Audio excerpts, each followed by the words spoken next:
Well, a league source is telling our Adam Schefter that the Bears have agreed to trade Brandon Marshall to the Jets pending a physical. Brandon Marshall had 61 receptions for 721 yards last season, which were his lowest number since his rookie season, barring the fact that he did miss the last 3 games with a rib injury. So I've got to ask you first, Chris, since you were talking about this yesterday and everything, is this a good fit?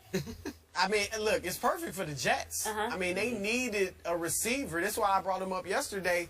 Eric Decker, I like him much better now as a number 2 receiver. They were raving in New York, oh, we got Eric Decker, we got Eric Decker. Who was raving? I'm a Jets fan. We weren't raving. We were like, that's the number 1 receiver. That guy's the number 2 or number 3. We weren't saying Jets, Jets. And we were like, Eric Decker. That's what we were saying. I feel you. But with Brandon Marshall on the opposite side of him, I like Decker. Yeah. Now, I'm not sold on Geno. Okay. And Scoop brought it up as we were talking. Maybe this means they draft Mariota. I like that. But they gotta. What about Percy? What happened to Percy? I think Percy's gone. And that's fine. Bye. I mean, great talent. But, I mean, fine. He's a great talent. Did you do anything for him? He's not. Well, remember, he had that transition coming from Seattle, so it's going to take some time. Did he do anything for him? And then, I mean, if you want me to switch my mouth over here. I like it. It takes time to learn a new playbook. All I'm saying is, I'm with Chris. He's not a great talent. He is a great talent. He is a talent. I give you that. Tremendous, especially from the line of scrimmage and working the yards after contact. He's not. Well, I just think that there's some things that have happened. Off the field, some people have questioned, but there's no doubt that Percy Harvin is a great talent. And the thing is, you get rid of that maybe $10 million that he would have been dude. You can have Brandon Marshall alongside Eric Decker. That's all I'm saying. That's all you're saying. Don't get upset. I'm just saying. But I do like this as a fit real quick, guys, just because you look at the fact that the Jets were ranked 30th when it comes to the production from their wide receivers. 2,000. Oh, I know. I know you know. But just 8 touchdowns, which is 8 more than what the Kansas City Chiefs were doing because the wide receivers did nothing. But how do you feel about this? Well, I think it's good. I think it's beautiful for the Jets, especially what Freddie's going to talk about from the standpoint of where they're going to draft. But I'm also looking at it from being from Chicago of how this actually may benefit the Bears if they play their cards right. Okay. The one thing they're able to do, they have the 7th pick in the draft, right? So now you lost your number 1 wide receiver, but you have Alshon Jeffries there, who is basically a beautiful number 2. I think in an all-pro situation, which he's become, he can be the number 1 number 1 wide receiver.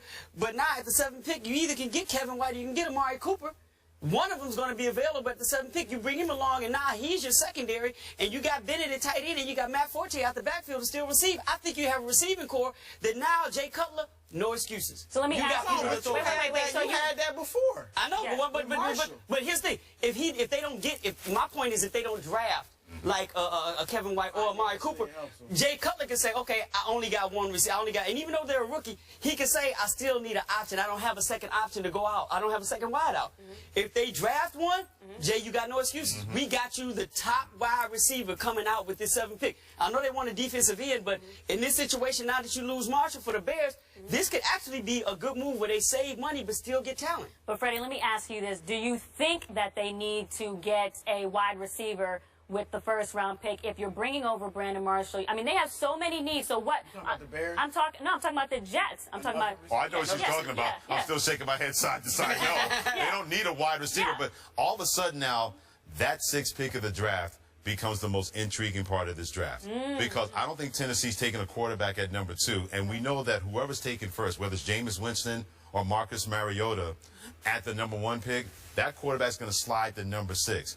If you're the Eagles, you're hoping, okay, if we can't get Marcus Mariota, I hope he goes number 1 because we're not trading there. If he goes to number 6, the Jets are like, well, now we can take this guy.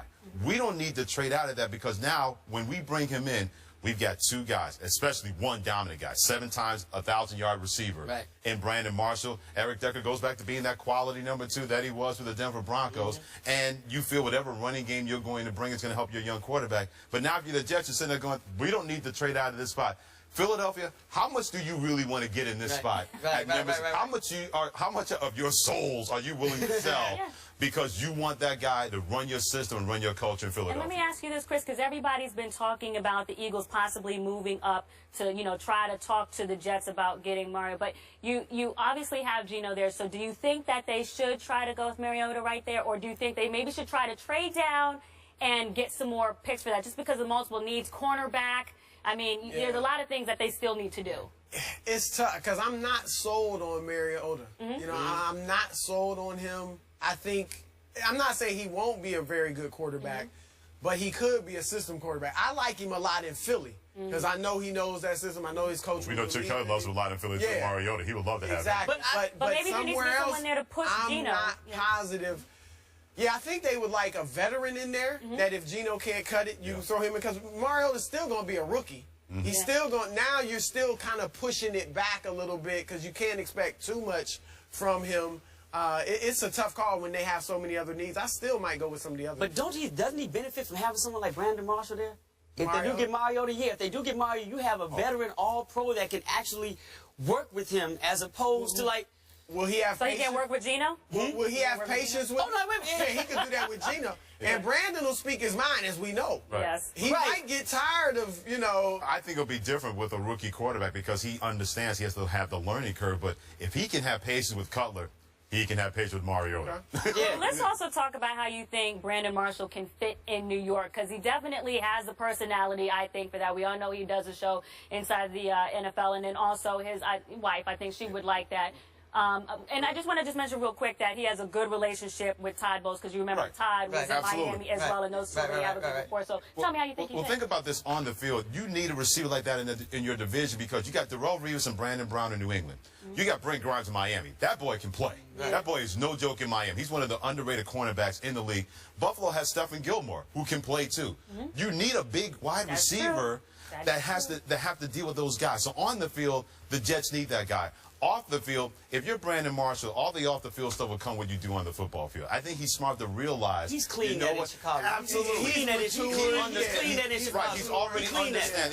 No, I'm not talking about off-the-field the troubles. I'm talking about off-the-field opportunities that are going to be there playing in New York. Oh, he's going to be big. He's going to be big in New York, but he knows I can't be big in New York if I'm not doing it on the football field. So he's not going to short that because he knows if he balls out and brings the Jets to the playoff, all of a sudden his name exponentially just goes through the roof in New York. But here's the thing we need to talk about also. What type of player are we going to get in Brandon Marshall? He showed when the Dolphins got rid of him, came to Chicago, when he's motivated, when he feels he has to prove something, a great player. He goes that extra. So are we going to get that Brandon Marshall like, I think you are. Right, the Bears, really? You going to treat me like this? Okay, you know what I'm saying? I'm going to take this, I'm going to show you. And you're in New York. And you're in New York. And he knows there's a stage there. And he can do his thing. So that All-Pro we saw, we're going to see that. We could see Beast Mode 2. Can the Jets, can they get Nick Foles for that 6 Should they want Nick Foles? I like Foles. I like Foles better than Geno Smith, but the question is, whatever system that Todd Bowles as a head coach is going to put in, is it something that's going to be conducive to Geno Smith? How much of a chance are they going to give him before we even get to OTAs and everything else? If they bring in a veteran quarterback and they say this guy's going to compete for the job, that's what they said. What I'm hearing is we want that guy to start with Brandon Marshall now that we brought him in at wide receiver. If they decide to say, you know what, we're going to go with Geno Smith and figure it out later, I think that means they're going to try to draft a quarterback, which they start over with everybody else. Either way, the Jets have put themselves in a position where for the first time in a long time, they have options that they feel can work for them, and not because it's a sellout move. What happened with Percy Harvin?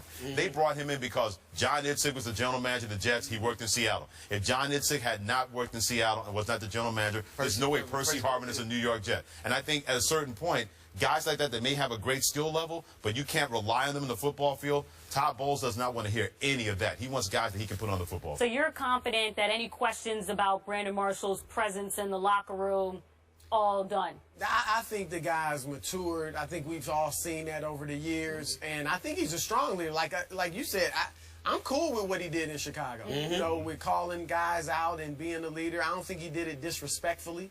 You know, it was necessary. Yeah, so I like him there. And I'm starting to think like you. If I'm the Jets, I'm saying, Philly, show me what you got. What you want? Maybe I want Nick Foles. I want something else. You know, So we'll see what you're not feeling Nick Foles. No, I'm just saying it doesn't matter because at the end of the day, they're still going to have a competition in training camp, and whoever they bring in, whether it's Super Mario, if you bring in Nick Foles, Geno Smith, they're still going to have to win out after training camp. So you're still going to have to do that. But either way, I think we all agree this is huge news. Brandon Marshall coming from Chicago to the biggest stage in the nation for sure. But coming up next, we have a bigger star showing up on our set. She is the COO of Facebook, Sheryl Sandberg. Come and listen to what she has to say about her Lean In campaign right after this. Jay.